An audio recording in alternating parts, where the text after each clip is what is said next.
Dr. Joyce Mills is the author of 7 books, including her latest, Butterfly Wisdom, Reconnecting to the Joy in Life. Dr. Mills combines spirit, metaphor, and science in order to show us where we are in our transformational process. She will show us how we actually align with the 4 stages of a butterfly's development so that we can have our joy, all the balance and everything we want in life, and have our own winged emergence. Please welcome Dr. Joyce Mills.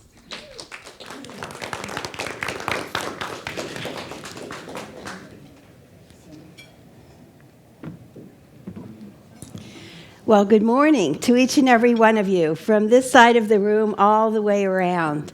As I think about it, I really think that we are sitting in a great circle of community. So I never see people sitting in rows or in front or in back of other people. And I think I was just telling Ron that, for 20 years I've been intimately involved with indigenous cultures throughout the U.S. as well as other parts of the world. So I've learned a lot about how we communicate and also how we learn and how we become in relation to one another in a way that embodies and honors our mental, emotional, physical, and spiritual boundaries within our lives and with our heart.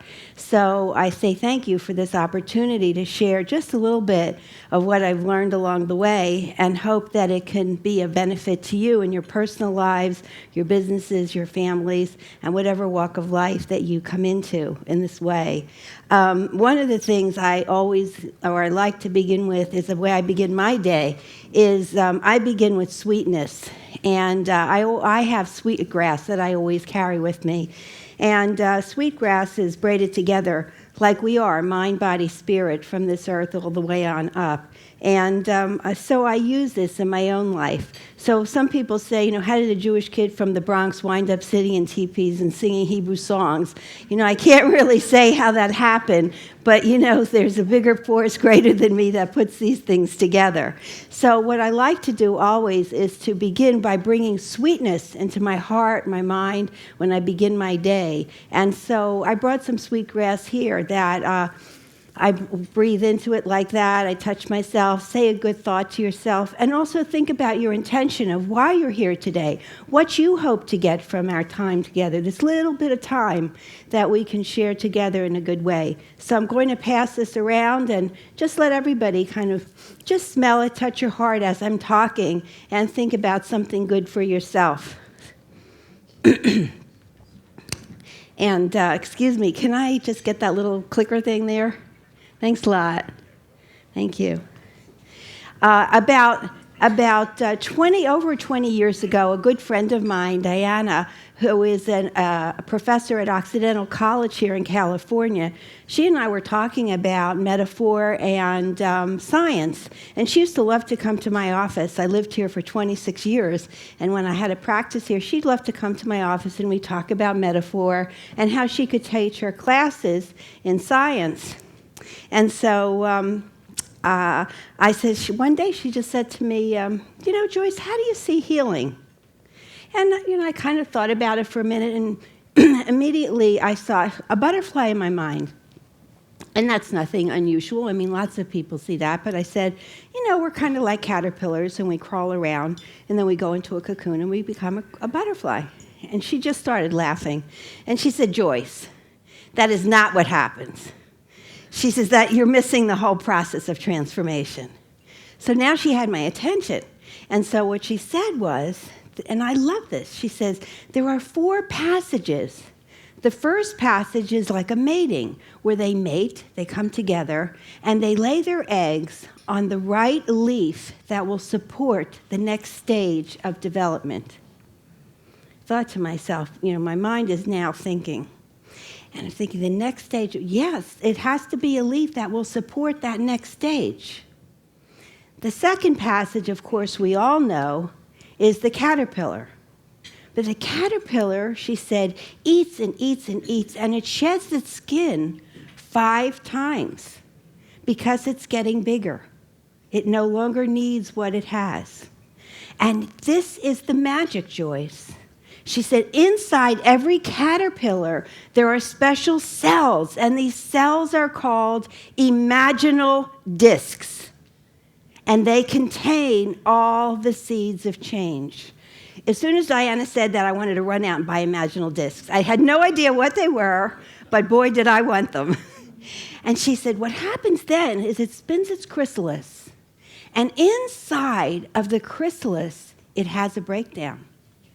It literally becomes gooey and soupy. And it's only at the point of the breakdown are the seeds of change released. And she says, and that's what catalyzes the transformation from caterpillar to the gooey soup to the beautiful butterfly it is destined to become. Well, when Diana finished, my mind was a flutter. I was saying here, my mind's like popcorn. It's popping all the time. And I immediately thought of, this program that I was teaching about healing and transformation. And it was a new program. And I changed the whole thing to align with the 4 stages of the butterfly. So what I looked at, and this is a saying I have, when you know where you are, you'll know where you're going.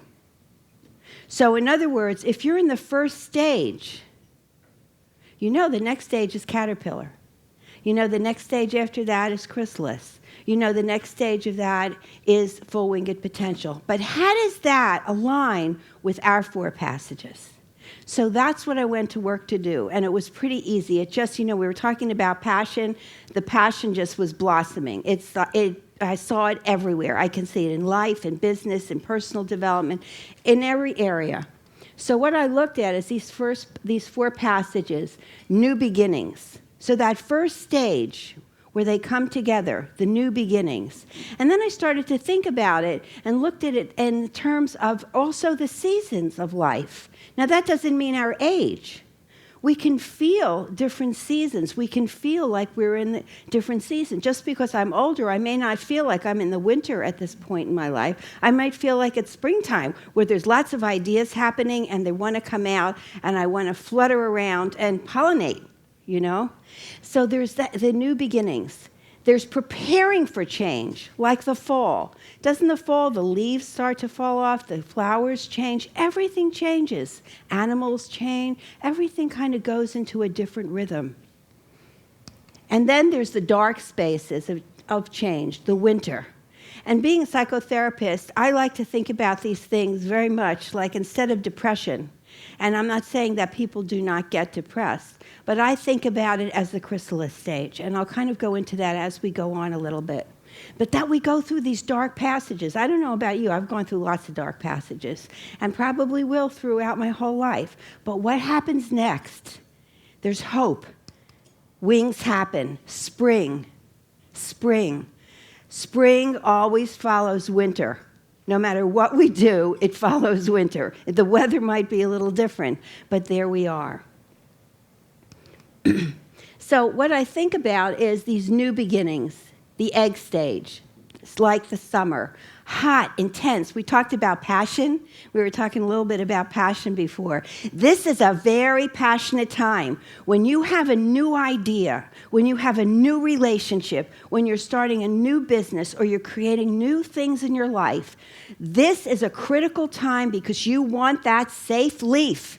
You want that safe leaf to support the next stage of development.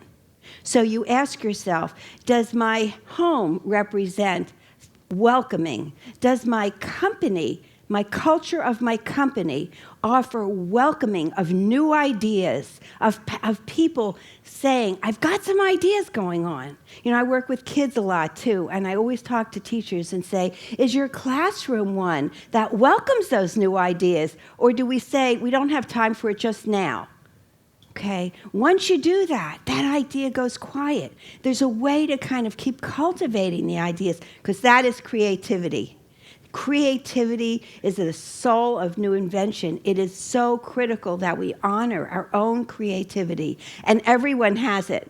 I was talking here at the table a little bit, and I said, no, some people say, I'm not creative. Of course you are.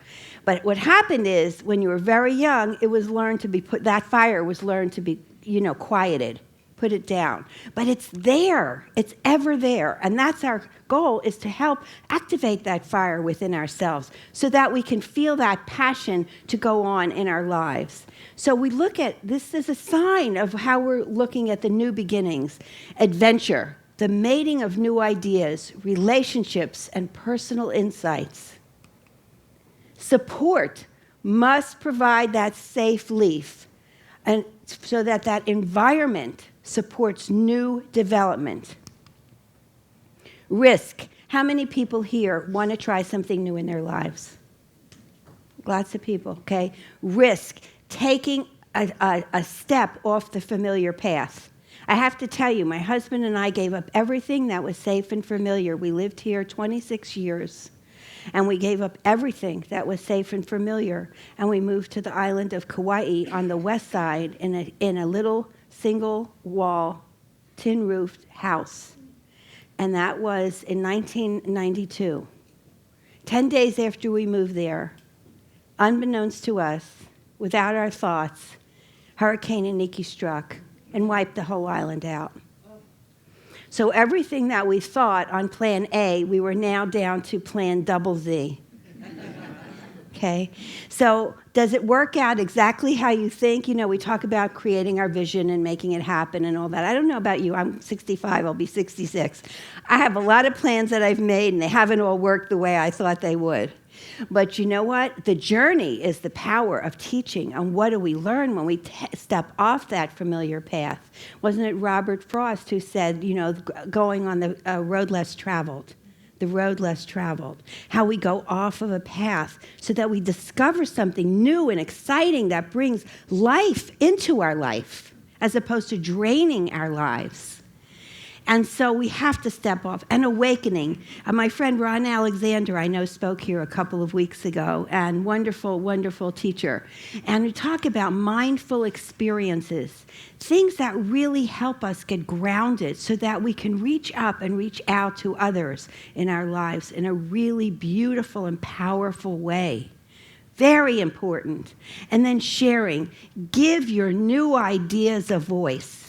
How many times do you say, oh, God, I've got this great idea, but maybe somebody will think it's kind of silly.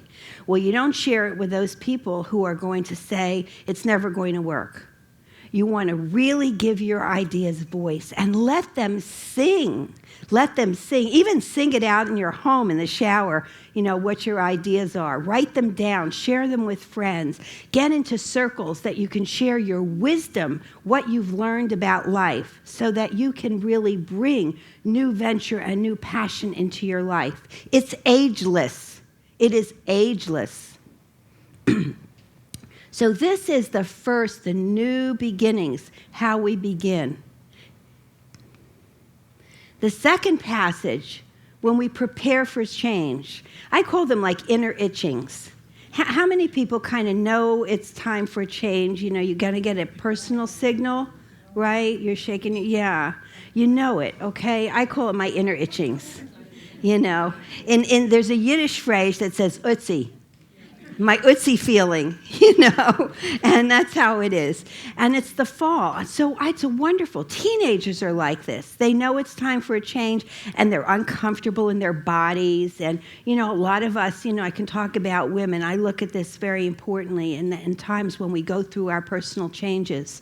And that rather than thinking that they're disease-based, they are not disease-based.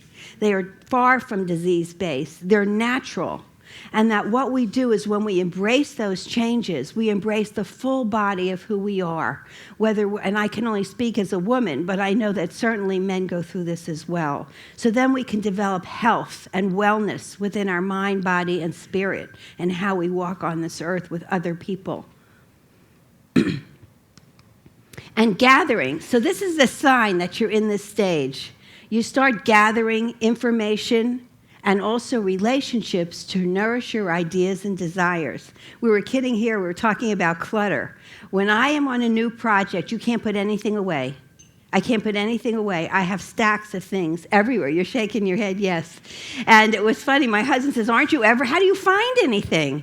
And I said, because I know where it is, and I have to have the energy of it out there so that I can see it. But I start gathering papers and books and information and recordings, all kinds of things I can have around me, and I like it around me. I don't like it put away, because that's me. I'm not saying everybody is like that, but that's how I am. And I think that this is something we look at.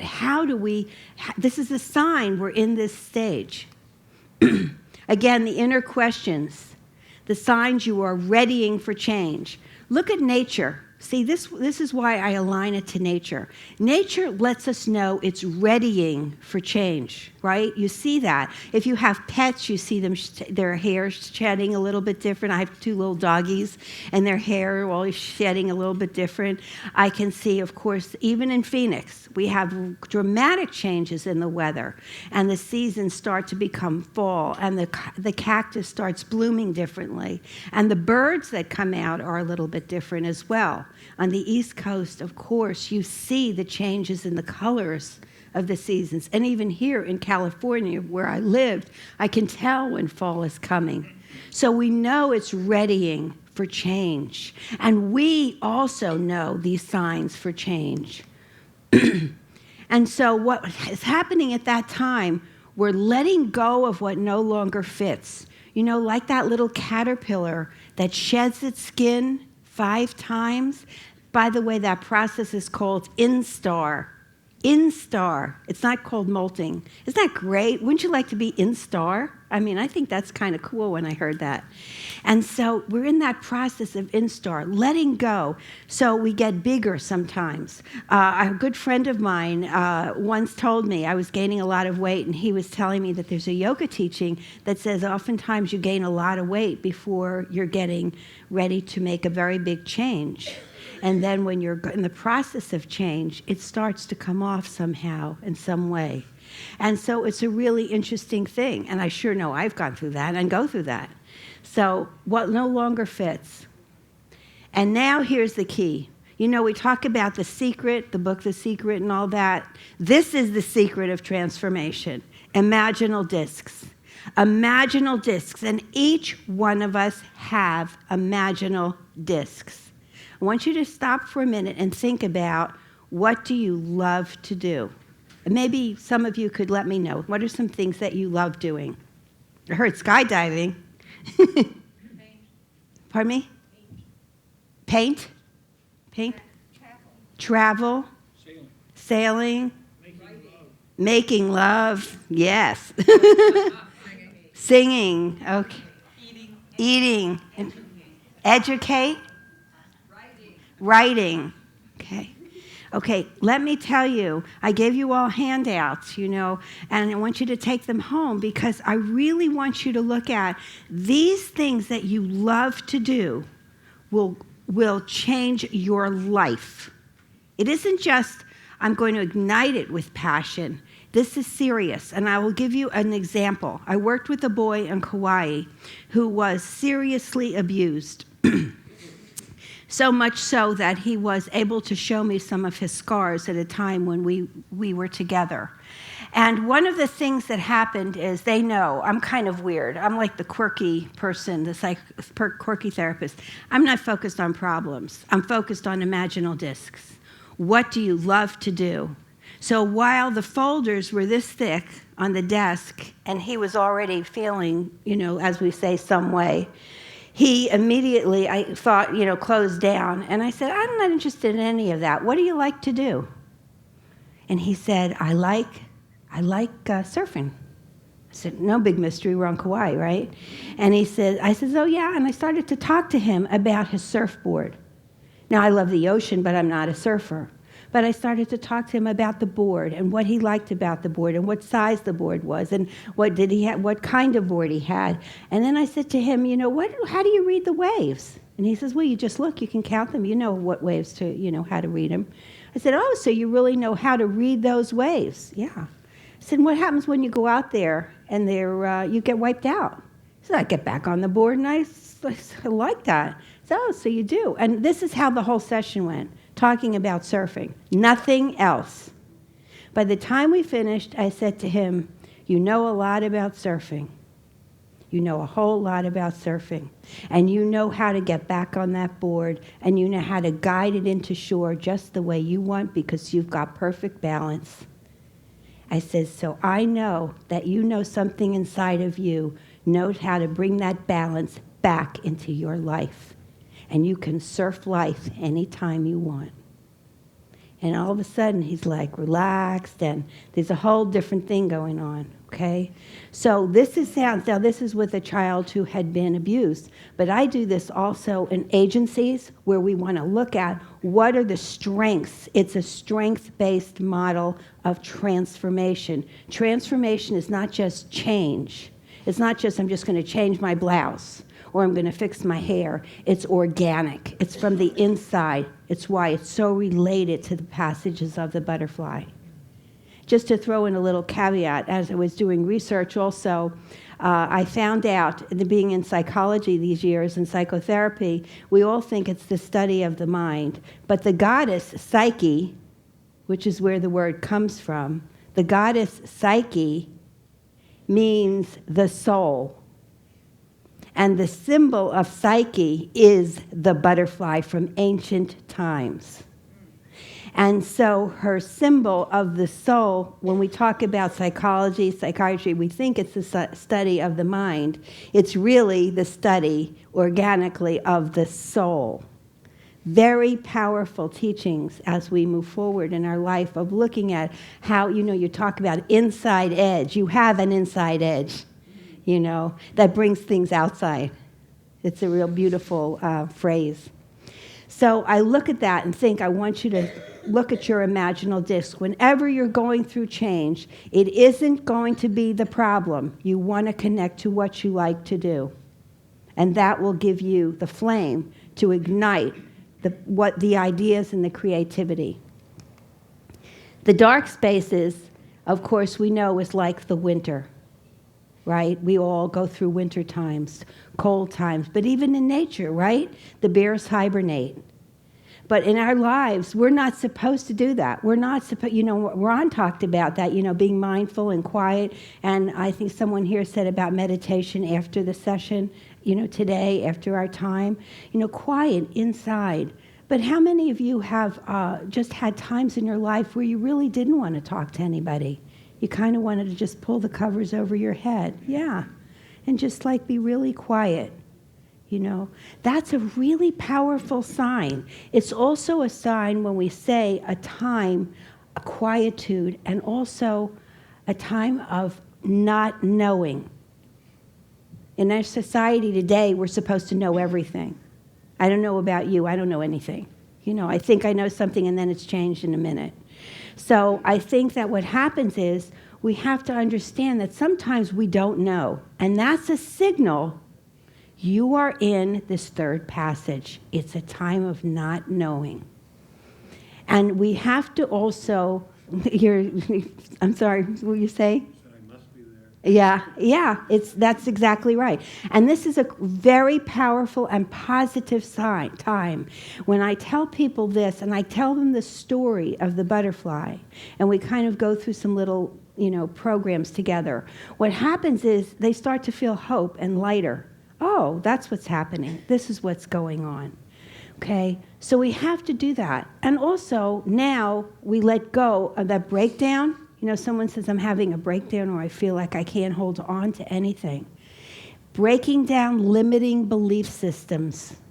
What we can't do. What we feel limited by. What we feel maybe someone has told us. Oh, you can't go there. It's not practical. It won't earn you what you want.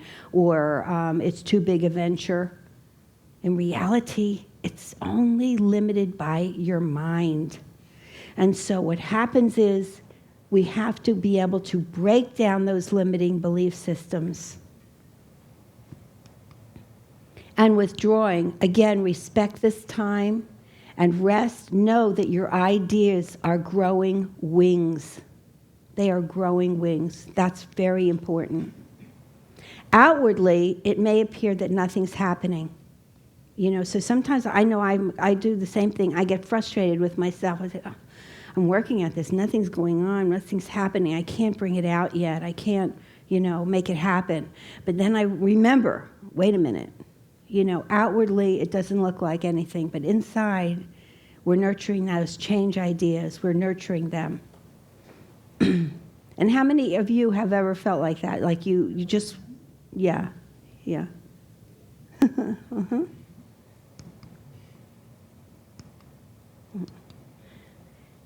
I like this little quote that I wrote here in the Butterfly Wisdom. I don't always share it because it's, it's just in there, but it really talks to me because I think about, when we look at her, she has that silent magic. How many people, see a butterfly? You can be in a conversation and you just stop and you just say, oh, look at that.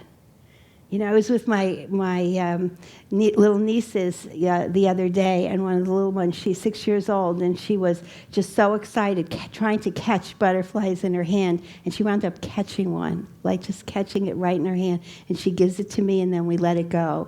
It was amazing. I mean, they're little tiny butterflies.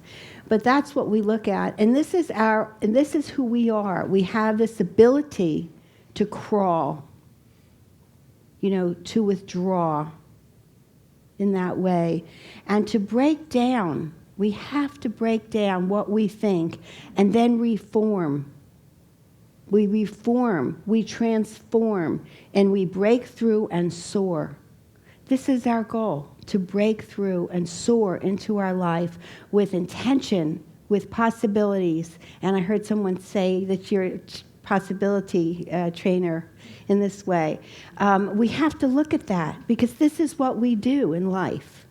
And so when I think about transformation, this is a powerful tool to be able to see those 4 stages. And then when we do, we can emerge with full winged potential. Full winged potential. Wings happen. It's so exciting when you have a new idea and it's then birthed and it becomes alive. It flies, And sometimes it's not ready to. Sometimes it goes through various stages a few times. But personally, personal development, I look at myself. I don't have all the answers all the time. Oftentimes I'm very confused. Oftentimes I don't know the way, just like most of us. I'm a human being. And sometimes I feel scared. We talked last year, and I think that was one of the most fearful times of my whole life, because I'm not a fear-based person. I'm kind of a kid. I was a little girl, and I sang and danced in Carnegie Hall, and I was 7 years old. And I remember kind of strutting on the stage, and my grandmother, who I called my bubby, made my little tutu. And I was all proud, and my mom was out there with the little family, and the pianist started playing, and I turned around to him and I said, that's not the right music. And he said, yes, it is the right music. And there I am, like this big on this big stage, and he said, it's the right music. And I said, that's not the right music. That's not my music. And it wasn't. He was playing Glowworm, and I danced to Alice Blue Gown. And I said that. I said, that's Glowworm, and I danced to Alice Blue Gown. And he then realized, oh my gosh, that's wrong. So in those years, there was that little kid, kind of not afraid to say, you can imagine being a parent going, there's my daughter, and then, oh my God, there's my daughter. But, that was a time I wasn't afraid. But, I've had fears in my life, like all of us. But last year, when I faced an awful illness for myself, it scared me. I even called my husband one night to say goodbye. That's how I saw that I was going over.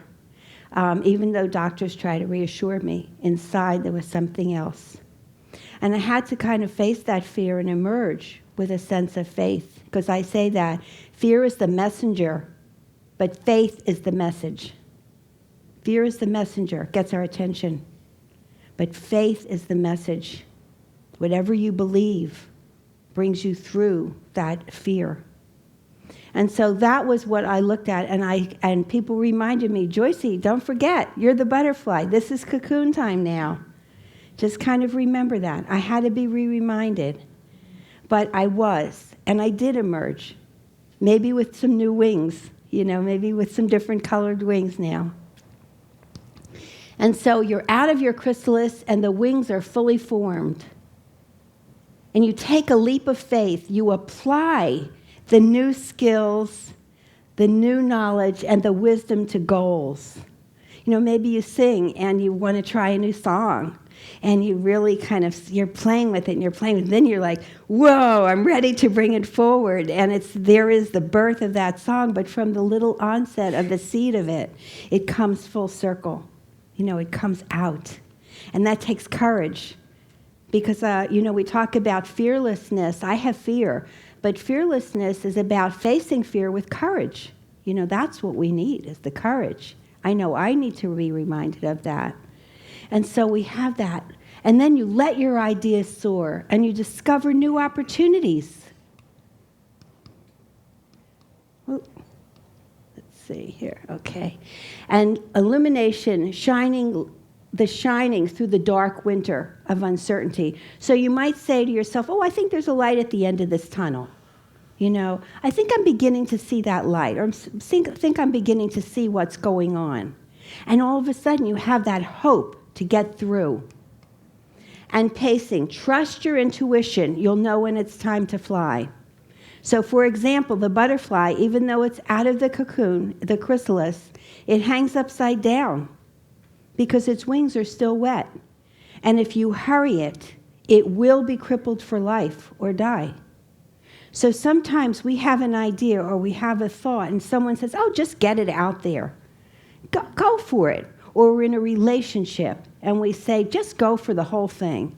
But inside, there's that intuition that says, not quite yet. Trust it. Pacing. Pace yourself. I pace myself with that, and I listen to that. And pollinate. What we're doing today, listening to all of you, all of the beautiful things that you said to one another, the acknowledgments that you have given to one another. These are beautiful, beautiful gifts that could never be bought. They could never be lost. And these are what helps us pollinate the world. I believe in spiritual pollination. Just like the butterfly pollinates, that we have spiritual pollination. And that when we share a thought that can touch another person, when we share a life, when we share something good, then what we do is we let that pollen go out into the world, and hopefully it will help someone else at a time when they most need it. So I think in those terms, in those ways, just like the butterfly does. And so I end with, wings happen when you hear the music. Hear the music in your life. Dance with zest. Dance. Get out. We've talked about drumming here. Drum, dance, sing, and laugh out loud. Taste the passion in your life. Passion. What's giving you joy? I even laugh. I have a card out there in the Butterfly Wisdom. It says, chocolate, indulge in the deliciousness of life. Because, yes, indulge in it. This is the time. And see the rainbows everywhere. See rainbows in your life. They're everywhere. They're not just in the sky. And feel your own wings. Feel your own wings and soar. Thank you for this time, and I open it now to thoughts, questions, ideas that you might want to share about what I've said, these 4 passages, and your imaginal discs. Yes?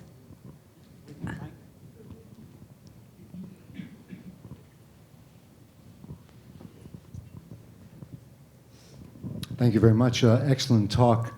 When I lived in Australia, my kids and I would raise silkworms and went through this phase of growing them.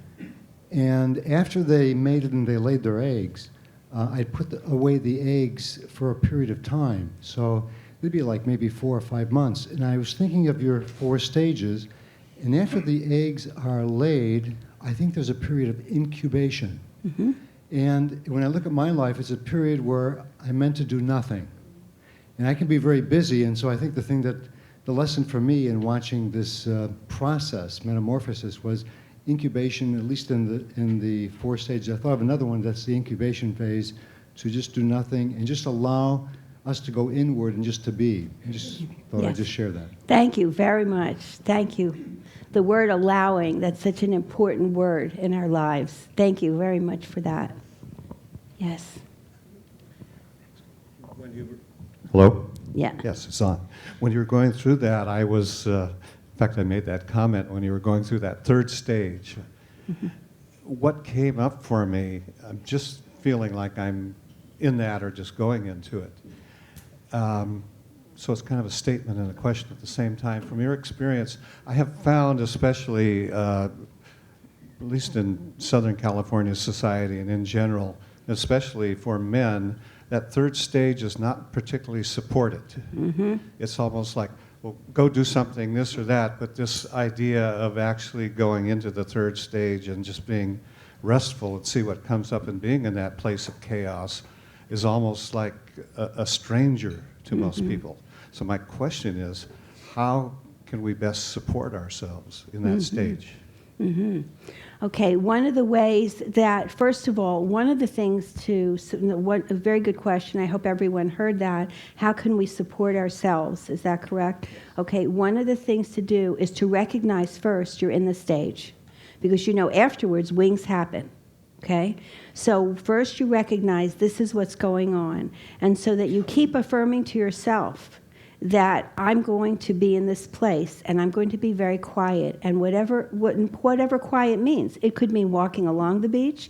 It could mean singing to yourself too. It could mean listening to music. It doesn't mean like silent quiet. It just has to mean that you do not have to put out anything other than what you feel ready to do. So you're not putting out, and people are saying, oh, you've got to get on with your life. You're going to, they start imploding ideas that are not really helpful. And you want to be able to make sure that you have people around you, too, that understand this is where I am and it's okay.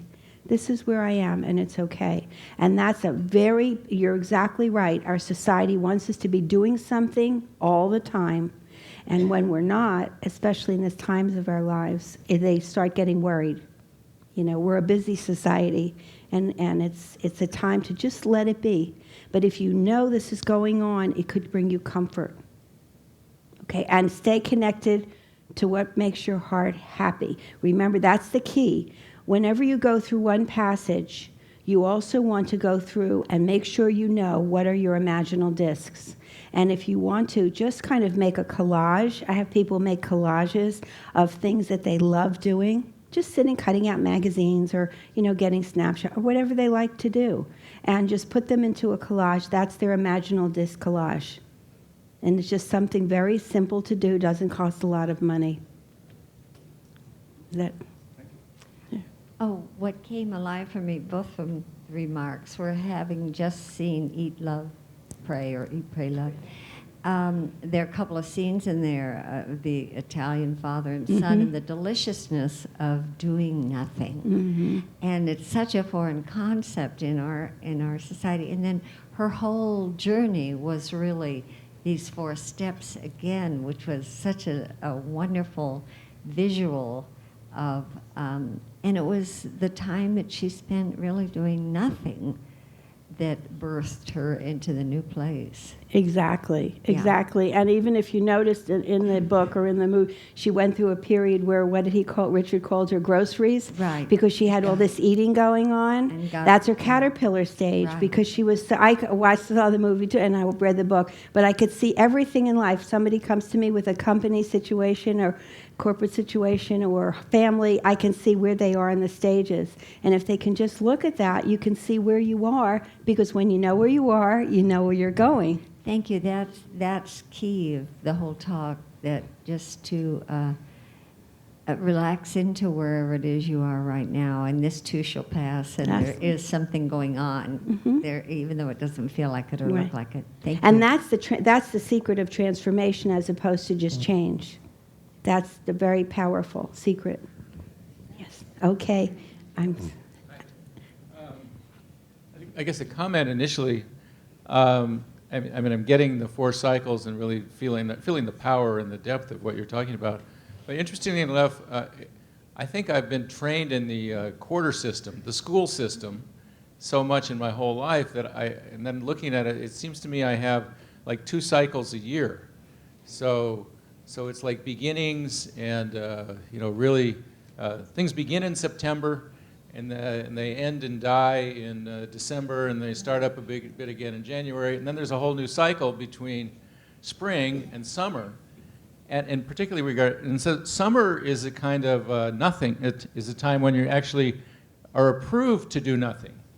School's not. So summer is a kind of winter with light. And particularly August, and Leo time and all. So. I guess I would just invite that consideration that you have permission to do nothing in August. Yes. Well, thank you. I know that it is time now, and I wish I could stay for lots more questions. And I guess we said for those who want to talk with me later, or we're going to go to Starbucks or something, I'll be out there. And I just really, again, want to say thank you to each and every one of you. And I would really like to give that braid of sweetgrass to Adrienne and to let her have it with her, to remind her of all the wonderful people here who have touched it. I'm taught that we say words in Navajo. There's words that say "Hajona Hasli." It means in beauty it is done. In beauty it is done. So I say thank you to each and every one of you, and appreciation from my heart to yours. And let the butterfly spirit continue throughout our world. Mitakuye.